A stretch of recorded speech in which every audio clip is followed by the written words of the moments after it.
Welcome back with our main topic today. We're going to discuss today in Cairo local time the national mega projects that Egypt have established in the recent years.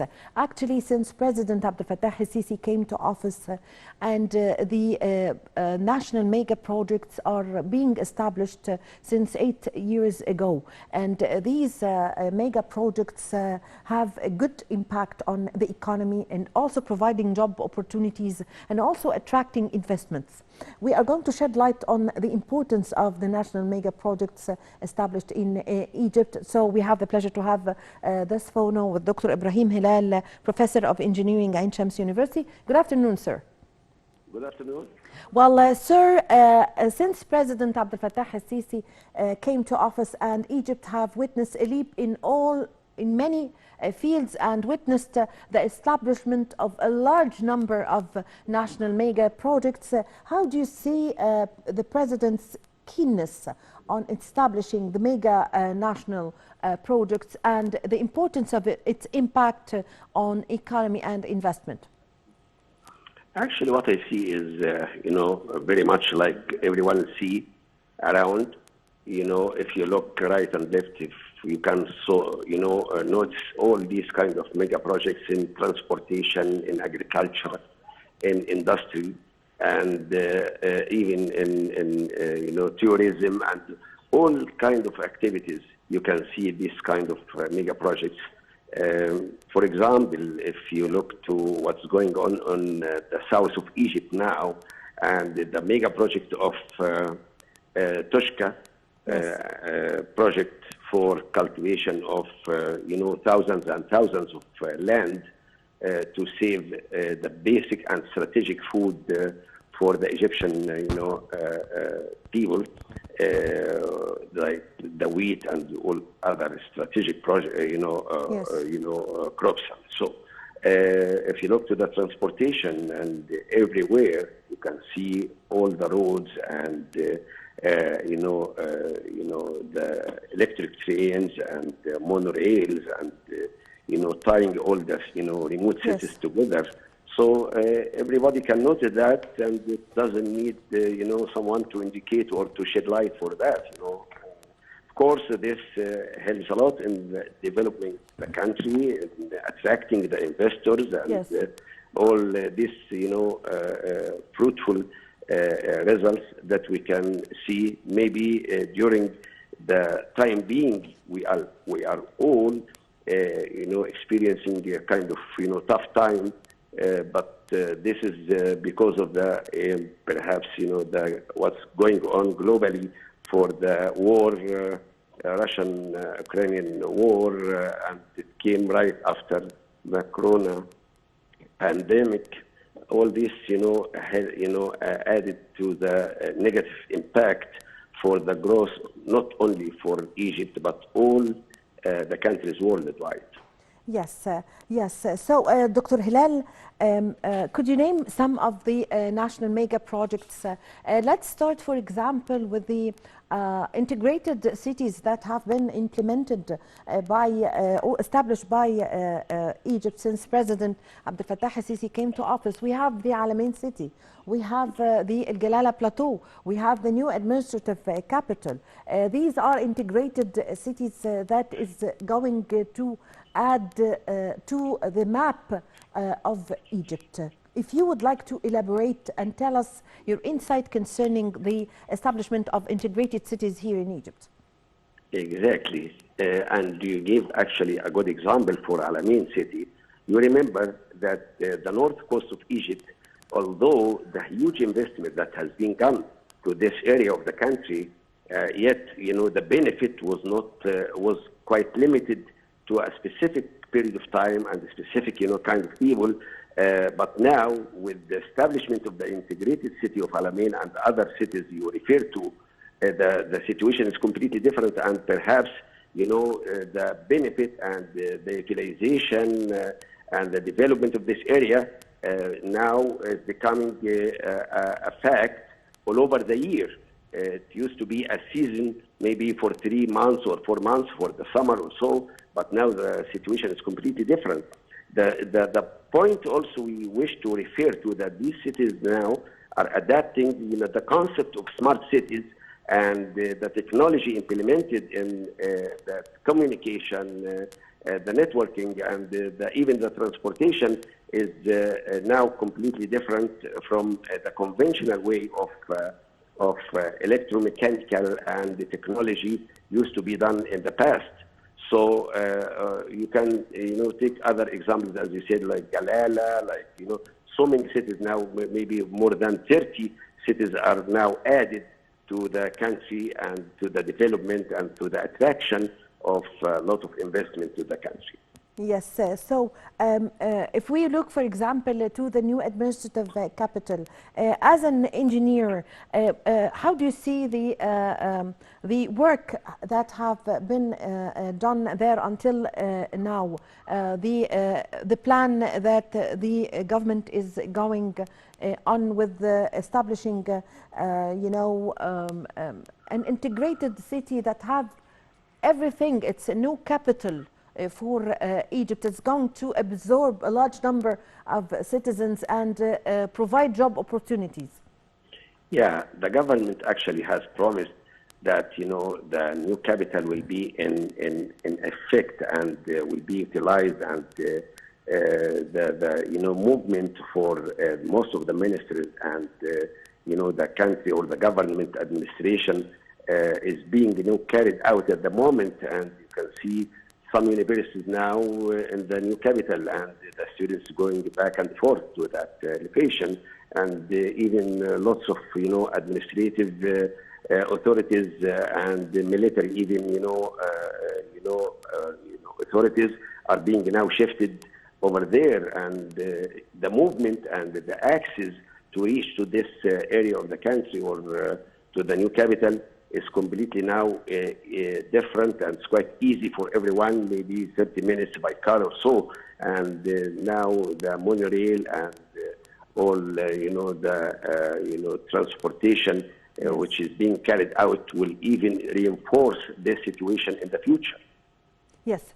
How do you see, Doctor, the mentality or the criteria by which the government or the President Abdel Fattah al-Sisi think after establishing these integrated cities, the Alamein city, the Galala Plateau, or the new administrative capital? The government is not just, or the state is not just establishing new cities and that's it. No, it's linking these cities by the transportation means that is going to link all these cities with each other. We have the speed train, we have the monorail, we have the light also train, railway train, many, an integrated system of transportation.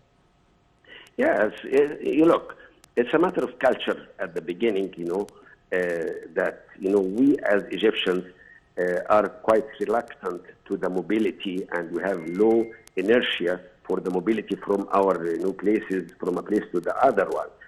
But that's why the linkage and the tying lines with the new capital and other cities is being carried out the month. But the good thing about that, in the future, you can see these new cities are established with a full service provided.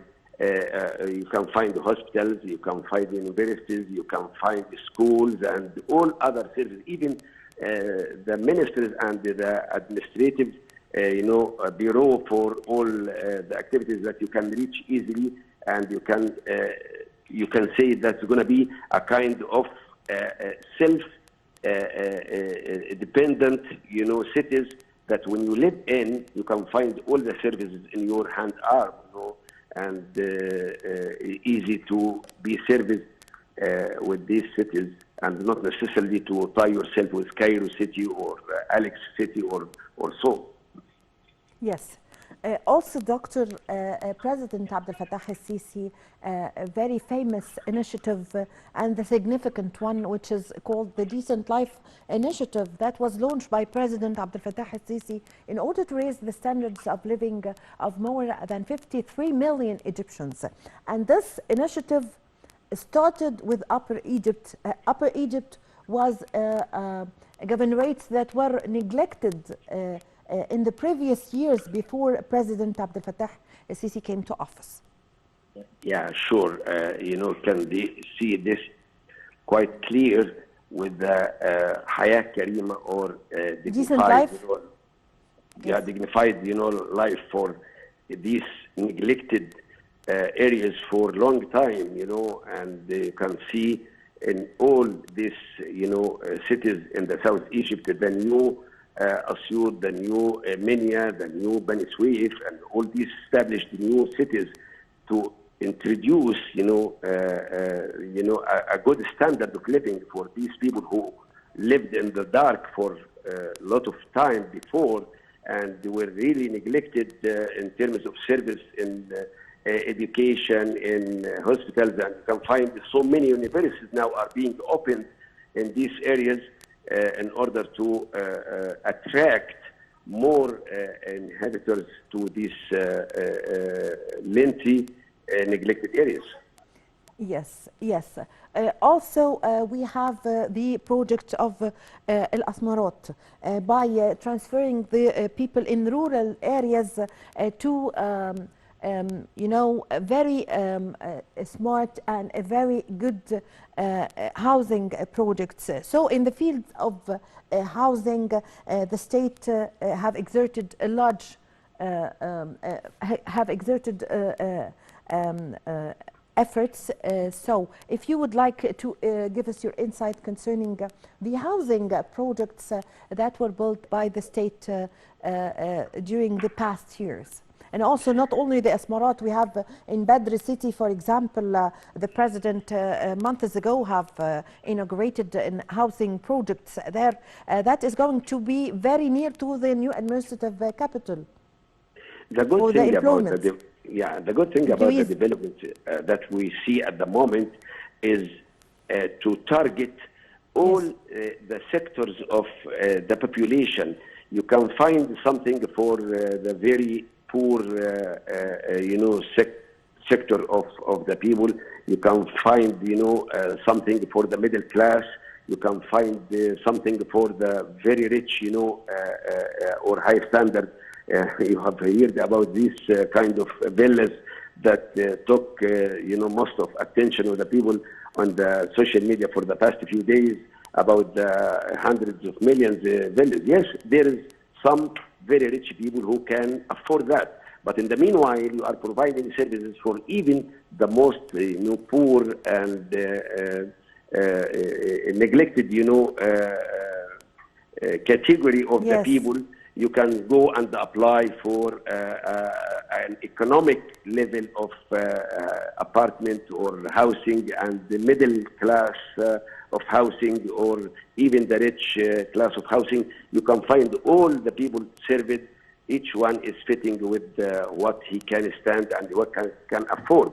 And as you refer to the Asmarat and the other cities, you can find this kind of housing, which you can easily apply for by just purchasing the application form and submitting, and with a very affordable amount of down payment. Then you can go and wait for the queue line to take your apartment, and you pay what you can afford and appropriate to your income and to your level of standard. Yes. So, Doctor, how do you see also these national mega projects as a kind of providing job opportunities for citizens? Look, the contracting sector is very rich in providing these kind of job opportunities. And with this, you can find the supplier is providing something. You can find the equipment, provider is taking it. You can find the normal labor, the engineers, all the people. And if you would like really to offer a good job opportunities for the population, so you have to focus on the contracting sector of activities. And all these projects, of course, are attracting millions of young generations and all ages even, and providing a huge amount of job opportunities. While you are talking to me at the moment, I'm sitting in my office, talking to some, companies introducing their products in the huge project of Toshka. And of course, it's an opportunity for engineers, for financiers, for administrations, and so on. Okay. Yes. Doctor, how do you see all what has been made on the ground with these national mega projects since 8 years ago, since President Abdel Fattah Sisi came to office? How do you see all these mega projects as meeting the idea of the new republic and meeting the aspirations of Egypt or Egypt plan for 2030? Actually, is you wish to make a real change and make a real development and to introduce a new face for any country, you have to reach, all areas and all disciplines. You can spend a lot of time, doing some achievement and advances in roads, okay? And this all what you can afford. You can spend, more time in doing something in the administration and the bureaucracy development and electronic government. You can spend some time in improving hospitals. You can spend some time improving education. But when you do all of that at the same time, you will feel a real change and you will introduce a new face for the country. And this is exactly what we feel at the moment. Yes, I thank you very much for your time. Also, thank you for your valuable information. Dr. Ibrahim Helal, Professor of Engineering, Ain Shams University. Thank you very much for joining us over the phone. Well, with this, my dear viewers, we come to the end of this episode of our program, Cairo Local Time. I'm Amal Mukhtar. Thank you for watching.